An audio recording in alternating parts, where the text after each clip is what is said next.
Elämän elämä sammakko, joka lensi taivaalla. Isi. Oletko koskaan nähnyt nuijapäätä, jolla on pienet kädet ja jalat? Se on melkein muuttumassa sammakoksi. Vau! Toivon, että voisin nähdä senkin. Sitä kutsutaan metamorfoosiksi. Aivan metamorfoosi. Mutta tiedätkö, isä, sammakoita syövät käärmeet ja linnut. Se on niin surullista. Se on totta. Mutta sammakotkin syövät heinäsirkkoja ja matoja pysyäkseen hengissä.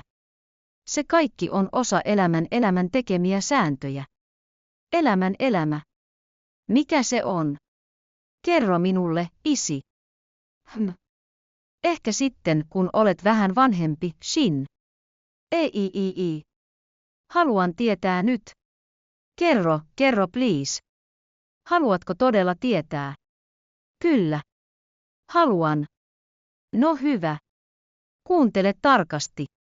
Ja niin isä alkoi kertoa tarinaa. Se oli sama tarina, jonka hänen oma isoisänsä oli kertonut hänelle kauan sitten. Tarina sammakosta, joka lensi taivaalla. Tässä me olemme, Satojamassa. Maaseudulla, jossa monet eläimet elävät.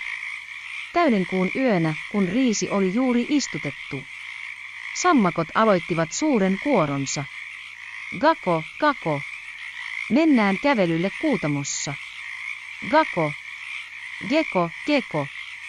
Rakastan hymyäsi. Geko. Kero, kero. Mene naimisiin kanssani, Kerojon.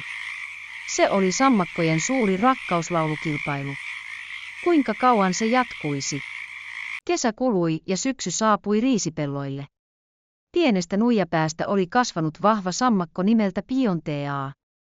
Joka päivä hän oli kiireinen syömisessä.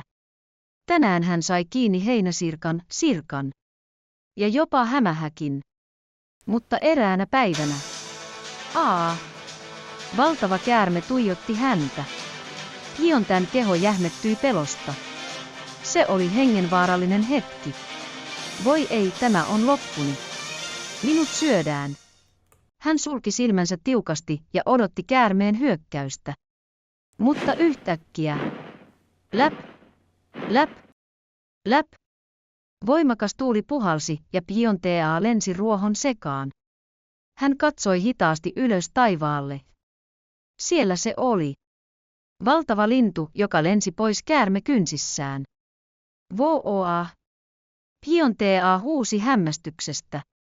Hetken aikaa hän ei pystynyt edes seisomaan. Syksy muuttui kylmemmäksi. Ja pian talvituulet alkoivat puhaltaa.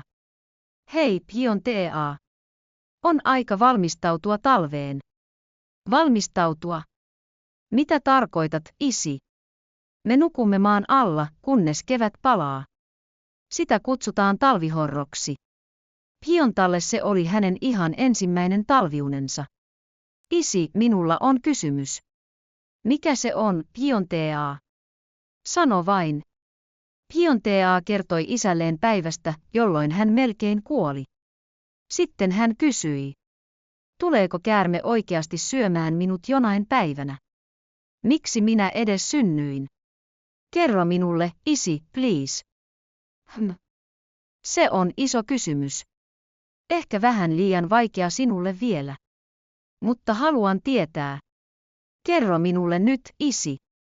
No hyvä, kuuntele nyt oikein tarkasti. Mitä isi sanoo? Se on salaisuus ensi kertaan, odota innolla.